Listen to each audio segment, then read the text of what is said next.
Assalamualaikum warahmatullahi wabarakatuh.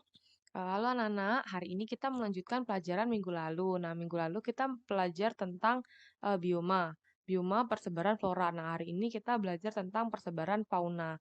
Nah, untuk persebaran fauna ini terbagi 6 wilayah. Ada neartik, neotropikal atau neotropik, ada afrotropikal atau Ethiopian, ada paleartik, ada oriental, dan ada Australian. Nah, kita akan belajar tentang, di kawasannya di mana saja dan, hewannya apa saja ya. Nah, yang pertama ada kawasan neartik. Nah, kawasan neartik ini ada di atas sini ya, sebentar. Nah, neartik ini ada di daerah sini, ini daerah Amerika Utara, kemudian ada, eee, Kanada. Nah, hewan-hewannya, ini biasanya hewan-hewan dengan yang memiliki, eee apa namanya, kekuatan yang bertahan pada, iklim yang cukup dingin ya. Misalnya, di sini ada kambing gunung, ini ada rusa gunung yang tinggal di atas gunung, kemudian, di sini ada tikus air, karibu, bison, muskox, kemudian ada karibau, oh karibu dan karibau ini sama. Kemudian ada rakun dan juga ada kalkun. Oke, selanjutnya ada kawasan neotropik. Nah, kawasan neotropik ini masih ada di benua Amerika, tepatnya ada di Meksiko Selatan, Amerika Tengah, dan Amerika Selatan, berarti bagian bawah ya. Nah, ini faunanya ada fauna tapir, kemudian ada kukang, trenggiling, terus ada taukan, ada antelop dan kera hidung merah. Oke, selanjutnya ada daerah kawasan Australian atau kawasan Australia. Nah, ini meliputi daerah kawasan Australia itu sendiri, kemudian Selandia Baru, New Zealand, dan juga Papua Nugini. Nah, hewannya ini berupa platypus. Mereka banyak hewan burung-burung ya. Ada platypus, kemudian ini ada hewan kakatua, kemudian ada kasuari, koala, kemudian hewan yang paling terkenal dari Australia, kanguru, ada cendrawasih dan burung emu. Eee, ini hewan platypus ya, yang ini tuh platypus, ini burung emu, dan yang ini kakak tua. Nah, selanjutnya, kawasan yang keempat adalah kawasan oriental. Nah, kawasan oriental ini, di wilayah Asia, khususnya Indonesia ya, di daerah Asia Selatan dan Asia Tenggara. Kalau Asia Selatan itu berarti India ya. Nah, hewan-hewannya ada gajah, harimau, badak bercula satu, kemudian siamang, babi rusa, kera, dan tapir. Nah, kemudian, yang kelima ada kawasan palearktik. Nah, kawasan palearktik ini kawasan di daerah Eropa, kemudian sebagian di Asia atau, palearktik ini masuk ke Asia, Asia Timur ya. Asia Timur, Jepang gitu-gitu ya. Kemudian ada, Afrika Utara, Afrika bagian utara. Nah, jenis faunanya ini ada sapi, domba, burung robin, rusa kutub, Marco Polo, dan beruang kutub. Oke, selanjutnya yang terakhir adalah kawasan Ethiopian atau kawasan Ethiopia atau tadi. Nah, persebaran kawasan ini ada Afrika bagian selatan, kemudian di daerah Gurun Sahara dan juga Madagaskar. Nah, jenis fauna ini ada zebra, okapi, ada unta, jerapah, badak Afrika dan juga tentu saja gajah Afrika. Oke, ini tadi tentang fauna. Nah, kita lanjut ke materi berikutnya. Oke, tadi kita udah belajar persebaran fauna di dunia. Selanjutnya kita akan belajar tentang pemanfaatan keanekaragaman hayati. Nah, tentu saja flora dan fauna itu punya potensi dan manfaat untuk kehidupan kita ya.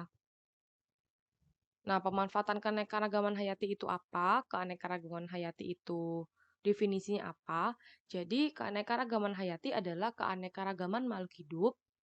Semua makhluk hidup ya, tumbuhan, hewan, manusia, baik yang terdapat di darat, laut, dan akuatik lainnya yang mencakup keanekaragaman dalam spesies, di antara spesies, dan ekosistem.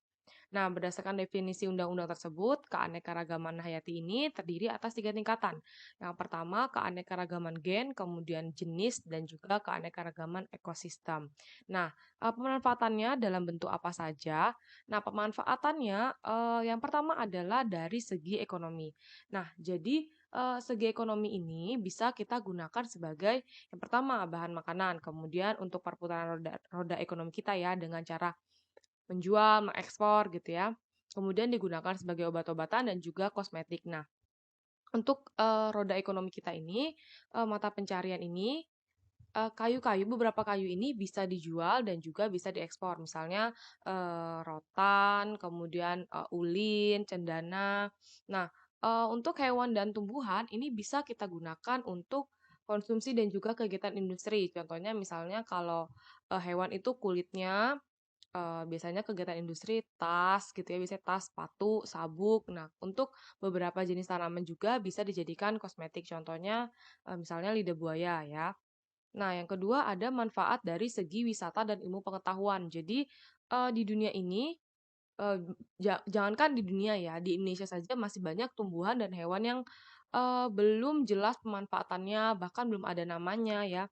Nah, itu bisa dimanfaatkan sebagai ilmu pengetahuan. Nah, untuk dari segi wisata misalnya, kalian jalan-jalan ke kebun binatang ya, itu bisa bentuk dalam, ilmu dan juga wisata. Nah, misalnya kalian ke wisata alam, ke Taman nasional ya misalnya ya, ke Taman Nasional, TNK ya, itu bisa juga sebagai, segi wisatanya dapat, ilmu pengetahuannya juga dapat, ataupun tempat budidaya-budidaya, tumbuhan dan hewan lainnya.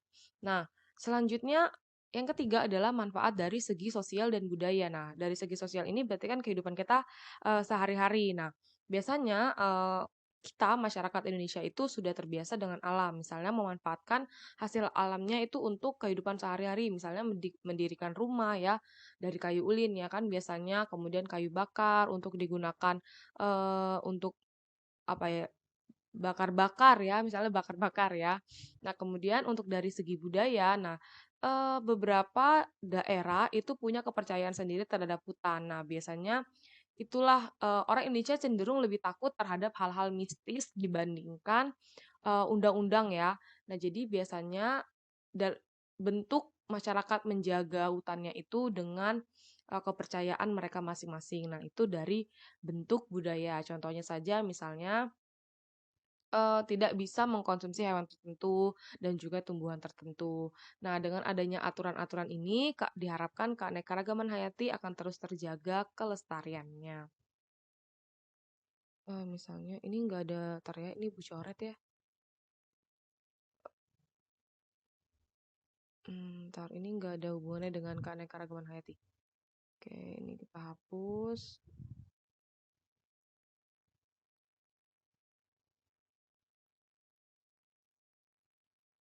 Nah, oke. Nah, selanjutnya adalah manfaat ekologi. Nah, manfaat ekologi ini, digunakan untuk mempertahankan keberlanjutan ekosistem kita, untuk mempertahankan, ekosistem hidup kita ya. Nah, jadi masing-masing organisme di dunia ini itu punya peranan masing-masing. Tahu kan rantai makanan konsumen, konsumen satu, konsumen 2, produsen ya kan. Nah, eee, produsen itu kan tumbuhan. Nah, biasanya di sawah itu ada padi, kemudian ada konsumen yang pertama ada tikus. Nah, konsumen yang kedua ada, burung elang. Nah, kalau misalnya burung elang itu terus-terusan diburu, maka konsumen yang kedua itu kan akan habis. Konsumen pertama itu akan semakin melonjak dan itu memberikan dampak yang buruk untuk kehidupan kita. Ketidakseimbangan kehidupan itu kan memang tidak baik ya. Nah, akibatnya, pengembangbiakan tikus ini semakin meningkat dan, terjadi hama tikus di mana-mana. Nah, itu salah satu manfaat ekologinya. Oke, itu saja dari Ibu untuk materi hari ini. Semoga kalian tetap semangat dalam mengikuti pembelajaran jarak jauh ini. Oke, sampai jumpa.